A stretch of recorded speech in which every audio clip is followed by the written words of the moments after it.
Running Sentences presents Wasteland City, A Tale of Lost Memories. Part 2. A Journey to the Upper City. Mustang's trip to the upper section of Wasteland City finds things uneasy. Plus, everyone seems to want him to do things for them. This is a work of fiction. Names, characters, businesses, events, and incidences are products of the author's imagination. Any resemblance to actual people, living, dead, or actual events is purely coincidental and imagined. Copyright 2021, Michael Honnery. All rights reserved. Mustang exited Itchy's house of pleasure with a lot on his mind. The red light district, which would normally serve as a nice distraction with its odd variety of all things, didn't even register in his mind. What was going on with the city and the rich being their unusual standoff selves wasn't computing. It wasn't new, though, either, but it was bothersome as the whole town generally had to work together to survive.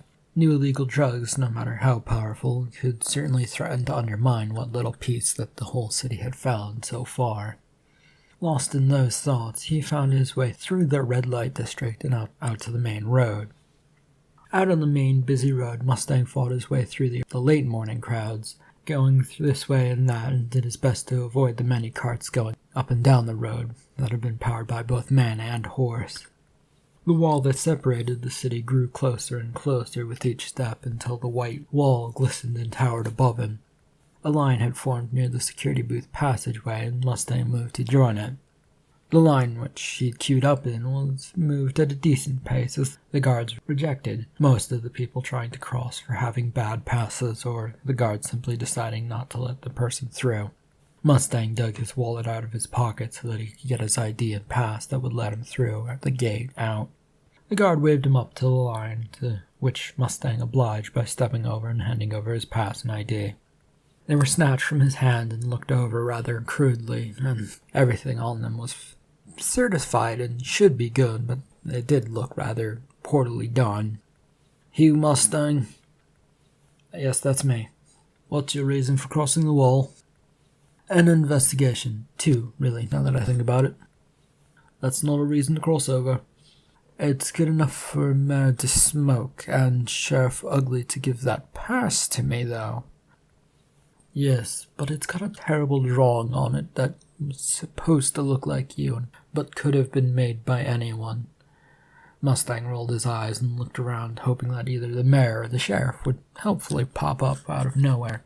Neither did, and he turned to look back at the guard who eyed him. "Blame the artist of the city hall who drew it, then." "Well, tell me what these cases are about, and maybe that will convince me." "It involves drugs and an attack on a rich citizen. Now, if that's enough information, I'd like to get through." The guard handed him his pass and ID back and stood aside. Annoyed, Mustang grabbed them and moved on, doing his best to not turn around to give the guard the finger. After all, the man was simply doing his job and had to question all that came to the wall who wanted to cross over. But at the same time, the whole thing was a damn joke. He found himself walking up and away from the wall, taking in the cleanliness of the entire place. There were a few cleaners out and about, and they would only jump out of side alleyways every now and then, cleaning up a bit of a street, even if there wasn't much to clean, and then disappearing again. The cleaners always seemed to be trying to be on notice, and by any citizen who looked rich, but to everyone else, they didn't really seem to care if they were noticed or not. Mustang continued on his journey upwards, seeing ahead of him the famed courtyard and fountain that marked the center of Upper Wasteland City. There was some music of a classical note drifting down from the area, and only a few people seemingly out and about for a walk. It was as Mustang got to the courtyard with the fancy fountain that he stopped to take in the absurd sight. It was all prim and proper, with nothing out of place as the rich glide about the courtyard as if this was an afternoon tea party. A hand jerked at his arm and turned him around. Sheriff Ugly McGee stood there looking cross and with his finger in Mustang's face. "What are you doing here?" "Investigating. What else would I be doing in this horrible, warped place?" "I don't care. Get out." Oh, so you don't care about a rumored drugs and that we now have a civilian in fancy clothes, likely very rich, that has been attacked? Ugly stiffened and glared, his finger dropping slightly from waving in front of Mustang's face. The sheriff looked about to make sure that no one was paying attention to them. The rich people seemed to be doing their best to not take any notice. What do you know about any of that? Well, you foisted the attacked citizen onto me. The other thing, I've only heard rumors that new drugs are coming into town. That and the Upper Wasteland here wants to pull a barrier city-like event and shut themselves off from the rest of the town. Not that it will help. Mustang's loud voice had drawn plenty of attention as the rich people stopped walking their pets and acting like nothing was going on. In fact, they were mostly glared at him as if he was intruding. As Ugly realized this was happening, he grabbed him and dragged him down the road towards the wall. He only let go of Mustang's arm and pushed him towards the message board at the guard's post when they had arrived back at the wall. Mustang stumbled and then caught himself and turned angrily. What was that? Don't let me catch you around the upper city mouthing off like that. People don't like it. As for your attacked civilian, there's a posted board there for people who lost things or selling things or whatever. You might probably already know that, but then you should have checked it before coming up where you're not wanted. At least help me out. I'll look into matters. Ugly then turned and stalked off back the way he came, leaving Mustang glaring back at his retreating form. One of the guards for the wall came out from their spots, watching him carefully as he turned to look around, carefully watch him. There would be no getting away. The police, as inept as they were, wouldn't let him go strolling about as if he knew where he was. The guards would make sure of that. Mustang turned to the placard board with a few pieces of paper attached to it. A quick search of these, however, didn't lead anywhere, as they were trying to sell things and weren't searching for people. With a shake of his head, he grabbed a piece of paper from the nearby box for posting notes, and a small pencil from it as well. Using the board as a backing to let him write, he quickly scribbled down, "Found a young man in fancy attire. Brown hair, green eyes, mostly skinny, but in a fit way. If you're looking for him, please contact P.I. Hugh Mustang at or around Goody's Bookshop of Stuff Not for Sale." With that, he found a tack and smacked it into the note and left it on the board. Then, he headed to the guard station to leave Upper Wasteland. Upon reaching the other side, he was running his hands through his hair, trying to figure out what to do now. There was little to go on other than Bonaparte, and that was just a name. Though there was Lucius, but he'd be hard to get a hold of, but that was, however, the only line of attack that he had at the moment. He'd have to find some way to get information without pissing off the populace, but for now, decided to head back to retrieve Mr. X. The long walk took a bit of the afternoon to get back to Itchy's. As he entered the red light district and had only gone halfway down the way towards Itchy's, when he spotted a young man he dubbed X walking around between people. X would wander up to a person, say something, and then move on when the person didn't respond. Mustang rushed over to help the young man who had gone over to another stranger. "Hello!" The stranger ignored this interruption and continued walking. X didn't seem the least bit disturbed as he moved on and found himself facing Mustang. "Hello? X, don't you remember me?" X simply shook his head and started to move on, but Mustang grabbed his arm. "Why are you out here and not with Alex?" He began to pull the young man out of the red light district back the way he came, but with no plan in sight, just get the young man to safety. X, for his part, came along without putting up much of a fight. They arrived shortly at the main road, which caused Mustang to pause, with the word and name Lucius ringing around in his mind. He looked down the road towards the lower section of town. "Are we going somewhere? I can either bring you to safety or show you criminals, maybe. Which sounds more interesting?" "Criminals sound cool." With a shake of his head and a shrug, Mustang let go of X's arm. They'd proceeded down the main road in silence, heading downwards, the city turning from semi-clean to dirty in a matter of a few streets. The buildings themselves went from good to decent to poor shape, with less and less having the maintenance seemingly taken care of. Mustang felt he should stop and say something to X, or at least take him up to Moneypenny's place. However, there was no guarantee that she'd be home, or would do any better job at looking after him than Alex had. There was also a few shadowy figures now following them the further down they went, and from what glimpses he could catch, they didn't seem like they wanted him to go anywhere.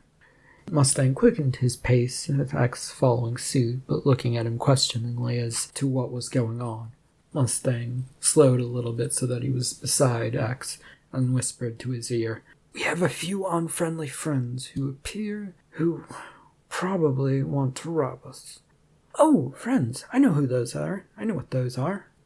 "Good, that's great. Start remembering things that will help us out, but for now, perhaps keep a little bit quieter, so that they don't know that we know that they're there."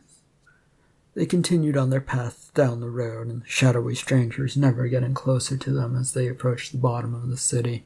In front of them, when they arrived at the bottom of the city, sat the entrance to Wasteland City, or what sort of could be called an entrance, with a run-down courtyard that was mostly gritted dust. A dried fountain and a welcome to Wasteland City sign made up what would be a grand welcome to the city, but instead those, along with the dirty broken buildings, made up everything. Mustang looked around for a few miscreants. It took a few seconds, and a few miscreants appeared from a building. They looked like they were interested in hitting him instead of talking to him. "I'm only here to see Lucius. I don't want anything to do with the rest of you. That is, unless you're interested in bullets being shot at you." Mustang showed off the 2 revolver handles neatly tucked into their pocket holsters. The crowd stopped moving towards him and X as they didn't have any guns of their own. Then a man with no shirt and with a pair of suspenders hanging loosely over his shoulders appeared.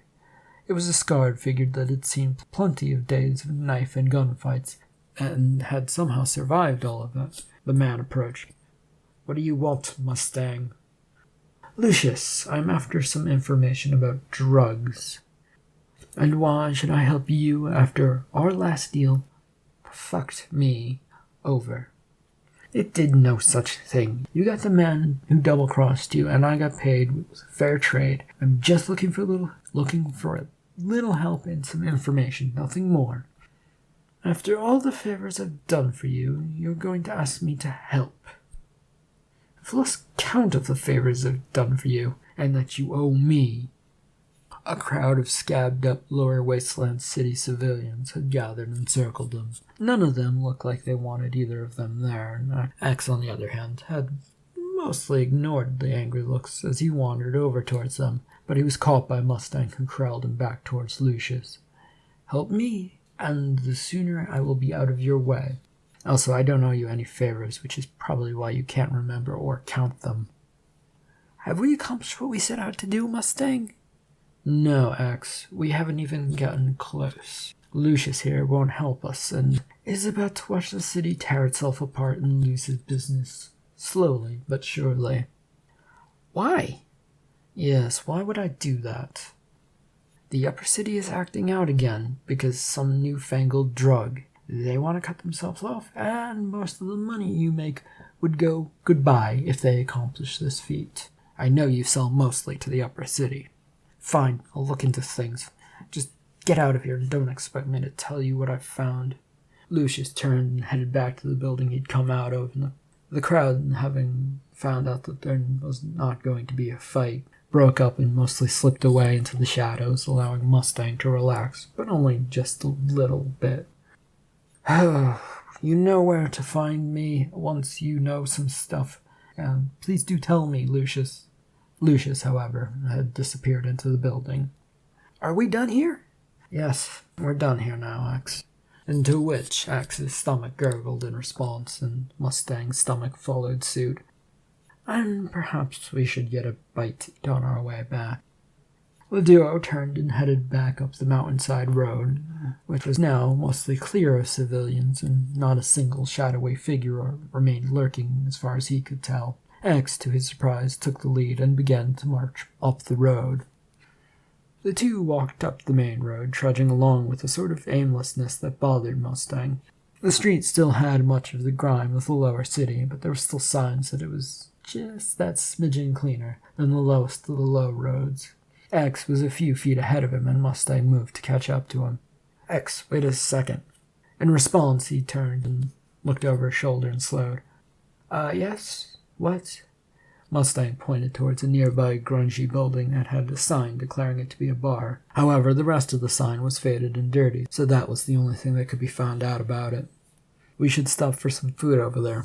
Hopefully they have some food along with some drinks inside. Do we need those things? Yes, we do, X. Without further word, Mustang made his way towards the bar door and entered the establishment. This left X standing there for a minute, trying to decide what to or not to do. Eventually, he found himself entering the bar as well. The dark, somber interior of the place offered little other than a few angry-looking customers and a fair amount of dirt on the floor. Mustang ignored all of these as he made his way up to the bar, where a surly-looking bartender tended to glasses, mugs, and other steins, pretending to clean them as he was approached. And soon X was beside him. They took seats at the bar and waited. The bartender at first ignored them, and after a few minutes came a bit closer, though still cleaning his mugs. Bartender, do you serve food? We can do that for the right customers. Mustang fished out a purse and withdrew some dollars and coins and plopped them down onto the bar. Will these make us the right customers? And what have you got to eat? We offer a variety of gruel for customers like you. There's mutton gruel, soup gruel, a form of gruel on top of gruel. And there's something else I'm forgetting. Mustang glanced over at X, who was staring off at the surrounding bar, not paying any attention. He turned back to the barkeep, who'd come just a little bit closer. I leave it up to you to decide which version to give us, as long as it's good. The bartender put down the polished but slightly dirty mug and gave a snort of annoyance as he headed back into a back room. As soon as he was gone, Mustang looked over the place to get a better feel for it. The other occupants, having seen Mustang throw money around easily, had moved closer, so he swung around and once again flashed the interior of his jacket. The glint of steel from his gun was enough to cause them to step back to where they were originally. Satisfied, he swung back around to look at X. Do you remember anything else about your past, Mr. X? Sorry, no. I've been thinking about it as well. There is this void of information. I feel I should be there, but nothing repeatedly comes up when I ask my mind what should be there. It will come. A crash of noise from the back room, one the bartender had gone into, came to them. Pots and pans and the sounds of other things, followed by an exclamation of pain. Damn it! This was followed by more banging of pots and pans, and then silence. A minute later, the bartender appeared with 2 plates, and also appeared to be wearing a bit of sloppy gruel on his arms. The plates were slapped down before them, and the bartender once again vanished. Mustang took to eating and making sure that X followed suit. They ate in peace, but Mustang's mind was reeling as it tried to figure out what to do next. The police had tentatively offered help, but not really, as had the lower city's villain drug lords. But neither of those would probably provide answers to X's name. That was a problem. The meal was soon finished, and with that done, Mustang stood up to make sure that there was enough money on the counter. X stood up as well and crowded in to look over his shoulder at what was happening. The bartender snatched away the money, counting it as he turned to leave once Mustang had decided it was enough. There isn't enough money here to pay for what you ate. Mustang didn't bother to turn around, instead holding up his middle finger as he walked out of the door with the young man close behind on his heels. An unsuccessful day, mostly gone, Mustang followed by X trudged their way back to Mustang's office above the bookshop. The streets were still busy, and Mustang felt like once again someone was following him. The two found their way from the main street to the side street, and then to the bookstore itself, where they could head up to Mustang's office. They got up there, exhausted from all of the walking, and collapsed into the 2 office chairs to sit back. You know, I thought of something that might help us on the way back here, but it didn't fully click into my head until a second ago. What's the thought, Mr. Mustang? Your clothes. They're fancy and rich looking, which means you got them somewhere nice. A tailor, perhaps one here in Wasteland City, or in a nearby city. Either way, tomorrow we can at least visit a tailor to see if we can't get an idea of where your clothes might lead us, or at least point us in a direction. Is that okay? Yeah, sure, that sounds fine. Good, I think I can go get some sleep, and you should go to your room next door and get some sleep as well. With that, Mustang cleared a bit of space on his desk and put his head down. He was soon fast asleep, with X once again not listening to him, but replicating what he was doing. The next morning found X and Mustang stumbling out of the office and into the hallway looking rather ragged. Sleeping on a desk had not agreed well with either of them, leaving lines on their faces. They soon had managed to get off of the upper floor and out of the bookshop and onto the main road. They were bounced about and shuffled through the early morning crowd that maintained that the street solely was theirs and no one else should walk within an inch of their personage. They did their best to fight their way upwards towards the wall where shops began to get a bit fancier and cleaner. Mustang looked at each building trying to decide something before pointing one out. That looks like a decent tailor shop, shall we try that one? To this, X could merely shrug as he didn't really understand what was going on. He followed Mustang over to the place. The door creaked open as Mustang pushed his way inside. The interior of the shop was pleasant, nice even, with racks of clothes dotting the establishment.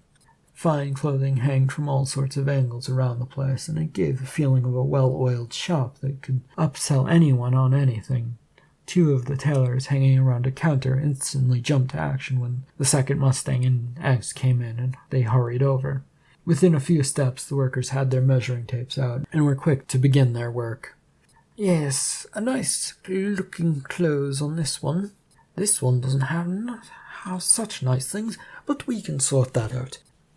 Yes, let's sort things out. The two tailors grabbed Mustang and X by the arm and dragged them closer to the back of the shop where the changing room stood.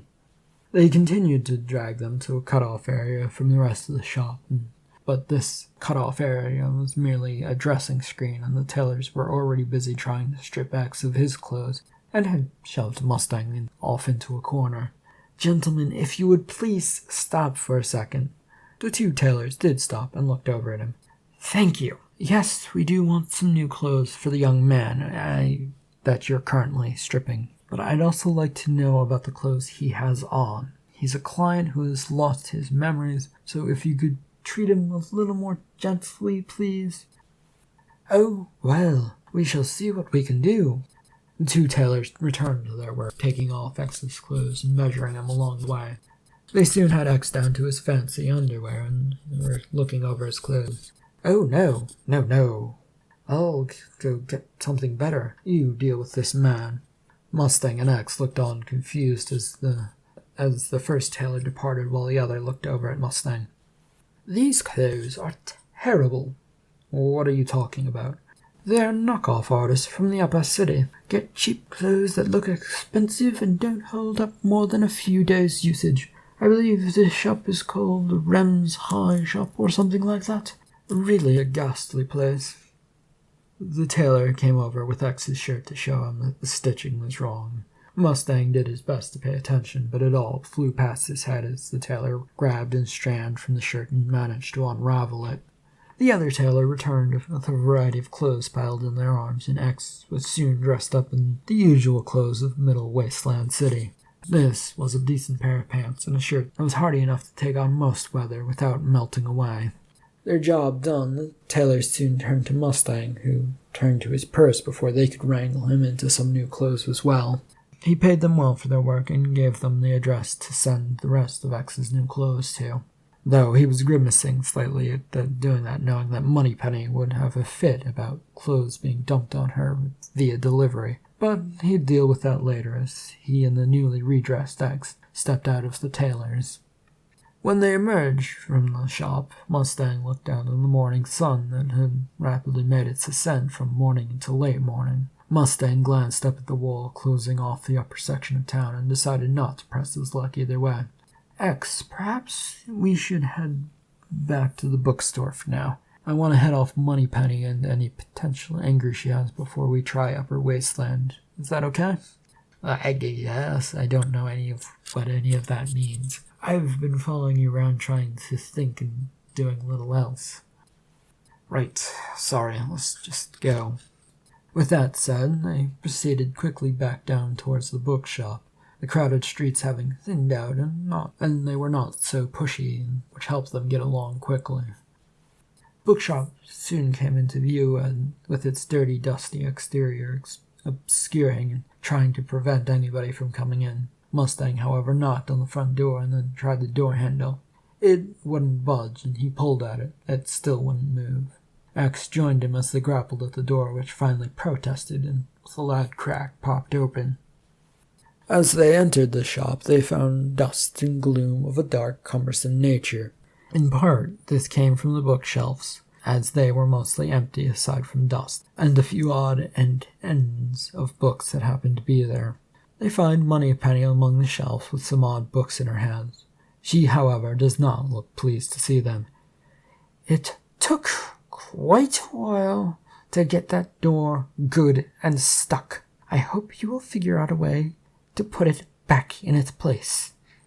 To this, X started wrangling with the door. "I'm on it."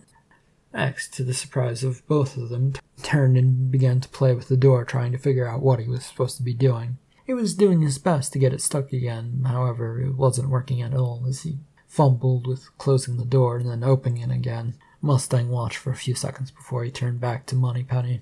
She also watched the young man for a few seconds before turning to Mustang and then back to her work of putting books on empty shelves. "What is it you want?" "Some help would be nice. My case has run into a bit of a snag. I have to sneak X and myself into the upper city without setting off alarms to see a tailor." "And what are you expecting me to do about that?" "I don't know. I guess I was hoping for some ideas, something to bounce off of. You regularly head up there to tend to the library, don't you?" "This is in search of the young man's identity, right?" "Yes." X, meanwhile, had gotten the door mostly stuck back in place, to the surprise of both of them, and he was somehow satisfied with that and came scrambling back towards them. Moneypenny had just finished the last of her sorting of the 5 books that had been in her hands and placed the last book into the shelf. "I can't help you get across to the upper city. I do have a book. Come with me." Moneypenny moved abruptly from the shelves towards the checkout counter. Mustang, of course, was following, curious to see what was going on as they crossed behind the counter to the door leading to the back room. The young man was right on his tail, looking like a curious puppy dog who wanted a treat as they headed into the back room. The back room of the bookstore was in a much nicer state than the store itself. The bookshelves had books. There was even a nicely lit fireplace, giving the whole place a homely feeling. Moneypenny entered the room and headed for the shelves, picking her way through the tomes to find a massive book. She, with some effort, pulled it off the shelf and then went with it in her hand and headed towards an armchair near the fire. Mustang and X stood near the door as she settled into the chair, opening the book. "So what's this book?" "It's the 5-year book for the town citizens that has the small picture and portraits for almost all the people who have lived in town. It should show us if your friend has lived here." Mustang took a second to think this over and then rushed over excitedly. "Answers?" "Oh, I'd like answers." "Give me a second to look, Mustang. I do know that all the upper city is in here, but there are also thousands of other families in here." She rapidly began to turn page after page, looking quickly at the family portrait, which was painted on each page. She'd occasionally stop, then press on to the page, continually going from the next one. "Will the name Bonaparte help?" Moneypenny stopped and looked up at him. "You should have said that name from the start." She flipped quickly through the pages to get to where the B section of the book was. She soon found a page and looked over what it had to offer. Mustang leaning in to get a glance at the painting of a family, sadly none of which looked like X. "The Bonaparte family has one branch here in Wasteland City and 2 other branches, one in Barrier City, the other in the Jeweled City. The family consists of the father, Righteous Bonaparte, a mother, Clarice Bonaparte, and a single child, Domino Bonaparte.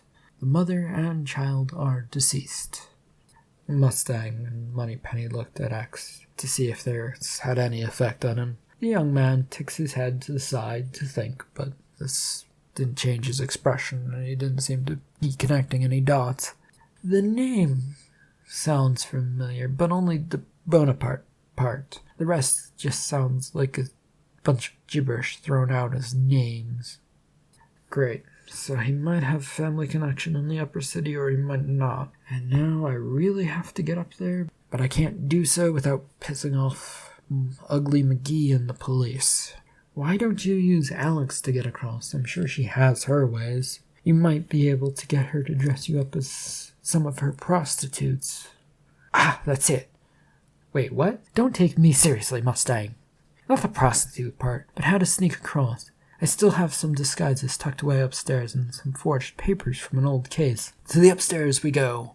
Mustang rushed towards the door, grabbing X as he passed by, and is out the door a second later. To this, Moneypenny can only shake her head at the sight and slap the book shut. They'd rushed out of the bookstore, barging through the newly restuck front door and around the corner to head upstairs. Once both he and X had gotten upstairs and down the hall, Mustang went straight to the room that X had been slept in the other night, and entered. X, of course, followed him in. Right, there should be a box in here. X, however, had gone straight to the bed and lay down onto it as if he was getting ready for bed. Mustang looked over for a second and then turned back to his series of boxes. Many of them were marked in their wooden exterior with dates, and it took a few minutes of prodding at them for Mustang to find the one that he was looking for, dated 20/22/22/90. He tried to pull it from the heaps of others, but it wouldn't budge. With a mighty heave, he pulled at it and found X wrapping his arms around him to hold him steady. As he does so, the box manages to come free and sends both of them tumbling to the ground with their prize in hand. Ow, ow, ow, ow, ow. Mustang pushed the box off of himself and then gets off of X as he scrambled to his feet. Are you all right? Yeah, I think so. And what's the problem? Good. Up we go, then. Mustang helped X stand up and then grabbed the box and headed out of the room in a flurry. He just stepped into the hallway when Moneypenny appeared, looking angrily at him. She was carrying a box of her own, as he and X had headed for his office. Mustang, what did I tell you? Mustang did his best to ignore her as he rushed into his office. Moneypenny, however, did not just give up, but chased after him, barging into the office. Doing his best to avoid the berations of Moneypenny, Mustang dumped his box out onto the ground, splitting it open to allow its contents to spill out. Papers and clothes rushed to the floor, scattering, which draws X's attention to them, and to which he quickly dove onto the pile as if it was something to play with.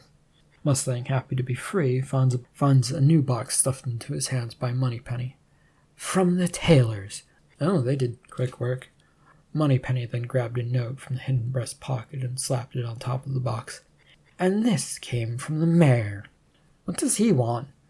No idea. By the way, my idea of you passing as prostitutes won't work with your skin condition. Best to give that up. Forgery might work, but the guards are probably now part of the police if Ugly had his way.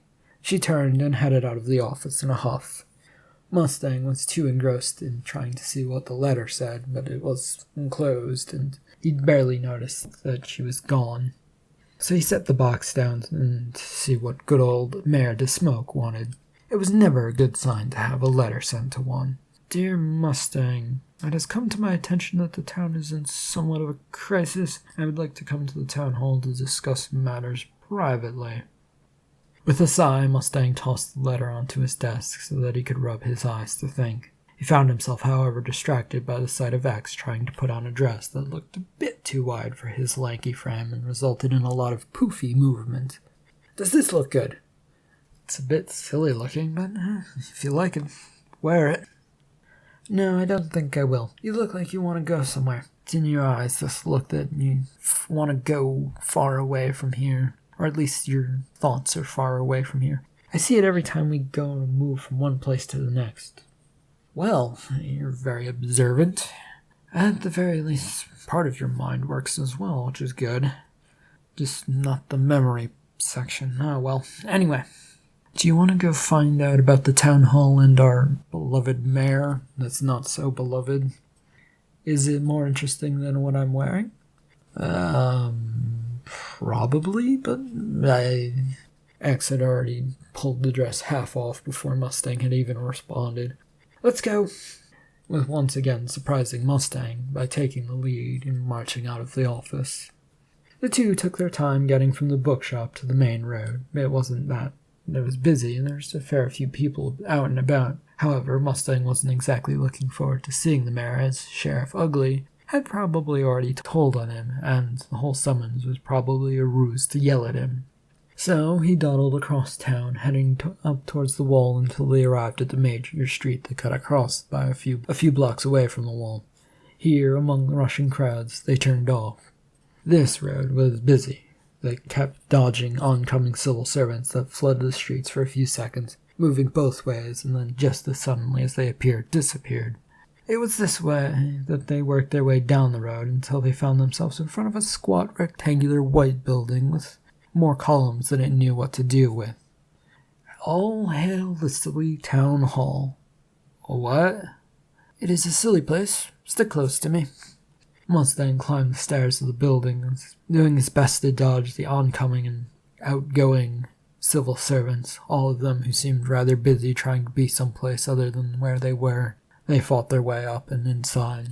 The interior of the town hall was on the decadent side of things. Marble and nicely polished stone gave the lobby a nice shiny shine to it that said "Government Expensed." Along either side of the lobby hall rose two staircases that circled up to the second floor. It was there, upon glancing up, that Mustang saw Mayor DeSmoke standing at the extended landing on to either staircase to the second floor. "Oh, good, Mustang, you're here. Do come right up." The mayor turned away from the landing and disappeared deeper into the building.